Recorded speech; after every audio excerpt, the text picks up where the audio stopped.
Саламатсыздар, урматтуу кесиптештер, чакырылгандар. Сиздердин карооңуздарга электр энергетикасы жөнүндө Кыргыз Республикасы мыйзамына өзгөртүүлөрдү киргизүү тууралуу Кыргыз Республикасы мыйзамынын долбоору сунушталууда. Мурунку түндүк электр, чыгыш электр, ош электр, Жалал Абад электр сыяктуу компаниялар ал эми азыркы учурда бардык 4 компанияны бөлүштүрүүчү компаниянын башын бириктирген Кыргызстан улуттук электр тармагы керектелген электр энергиясынын акчасын чогултат, бирок мыйзамдарда так норма болбогондуктан жана каражаттын жетишсиздигине байланыштуу жаңы абоненттерди кошуу үчүн электр тармактык чарба объекттерин курушпайт. Ошондуктан аракеттеги мыйзамга кошумча түшүнүк киргизип, куруу милдетин энергетика тармагындагы мамлекеттик катышуусу үлүшү 50%дан ашкан ишканаларга жүктөлүп жатат. Себеби дээрлик көпчүлүк проблема элет жеринде. Ал жерде мамлекеттик катышуусу үлүшү 50%дан жогору болгон ишкана гана ишин алып барат. Сунушталып жаткан негизги өзгөртүүлөр боюнча айта турган болсок, алар төмөнкүдөй. Биринчиси, аракеттеги мыйзамдын экинчи беренеси төмөнкү мазмундагы 36 абзасы менен толукталууда. Электр тармактык чарба объекттери керектелүүчүлөргө электр энергиясын берүү үчүн арналган электр берүү линиялары, трансформаторлук жана башка кичи станциялар, бөлүштүрүлүүчү пункттар жана башка жабдуу. Экинчиси, аракеттеги мыйзамдын 14 беренеси төмөнкү мазмундагы экинчи бөлүк менен толукталууда. Уставтык капиталында 50%дан ашык мамлекеттик катышуу үлүшү бар лицензия ээлерине алар иштеген аймакта жайгашкан суроо талаптары жүзөгө ашырылуучу бардык кардарларды электр менен жабдууну камсыз кылуу үчүн электр тармактык чарба объекттерин куруу, анын ичинде алыскы аймактардагы кардарларды электр менен жабдууну камсыз кылуу милдети жүктөлөт. Сунушталып жаткан мыйзам долбоорун иштеп чыгуунун алдында республикабыздын ар бир районунда бул тармакта кандай көйгөйлөр бар экендиги тууралуу жазуу түрүндө маалымат топтодук.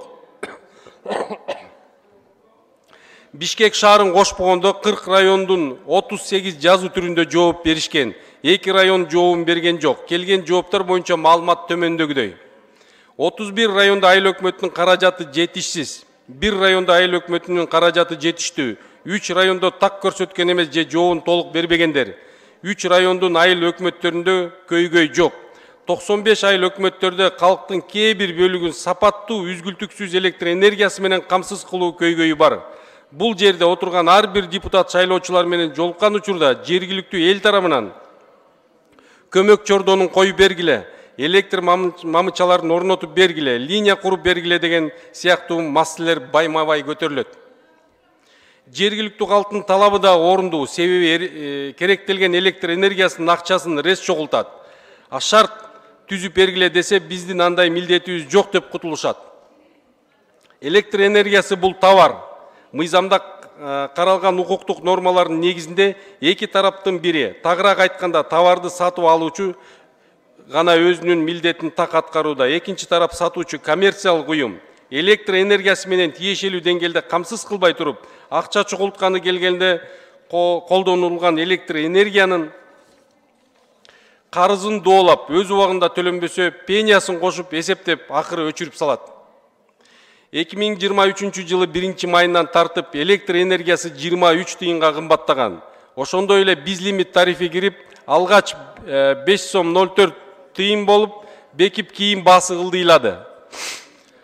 Тарифтин кымбатташынан түшкөн кошумча каражатка электр тармактарын реконструкциялоо жана жаңы тармактарды куруу, жаңы конуштарды электрлештирүү, кошумча көмөк чордондорду орнотуу жана башка иштер пландалууда деп ошол кездеги жоюл элек улуттук холдингдин жетекчилиги билдирген. Министрлер кабинети расмий корутундусунда мыйзам долбоору сунушталган редакцияда кабыл алуу эртелик кылат деп эсептейт. Мыйзам долбоорун кабыл алынышы республикалык бюджеттен кошумча финансылык сарптоолорго алып келбейт. Урматтуу депутаттар, мыйзам долбоору абдан маанилүү. Биринчи окууда концепциясын колдоп берүүңүздөрдү өтүнөм. Сурооңуздар болсо жооп берүүгө даярмын. Комитет төмөндөгүдөй корутундуга келди. Электр энергетикасы жөнүндө Кыргыз Республикасы мыйзамын өзгөртүүлөрдү киргизүү тууралуу Кыргыз Республикасы мыйзам долбоорунун концепциясын жактыруу жана аны биринчи окууда кабыл алуу Кыргыз Республикасынын жогорку кеңешине сунушталсын. Урматтуу депутаттар, Аталган мыйзам долбоорун биринчи окууда добушка коем. Добуш бериңиздер. Макул 68, каршы жок. Бар 68, каталдай 84. Мыйзам долбоору биринчи окууда кабыл алынды. Чакырылгандар бара берсеңиздер болот.